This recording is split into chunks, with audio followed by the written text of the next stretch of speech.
This is Tim from Your Six Tack. Today in this video I'm going to show you two different ways to place your TV streamer remote into the pairing mode so you can connect it back up to your TV.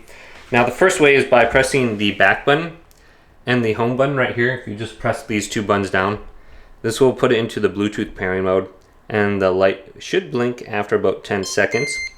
So when you hear that sound, it's usually connected back up to your TV and you can start using it. Now if it doesn't work and doesn't reconnect, you can also try taking out a battery, just like this. Hold down the home button and then place that battery in, and that will also cause it to beep. So just go ahead and try that. Otherwise, you can do this method as well.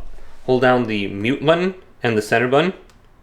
Hold this down for about 10 seconds and it will play down. You'll hear the sound. So just wait, and this light at the bottom should begin to blink. Alright, then go ahead and let go. Now when we remove a battery, hold down the home button, place the battery back in. You'll hear that sound and it should reconnect back up to your device. So hopefully this video did indeed help you out. If it did, leave it a big thumbs up and subscribe to my channel down below.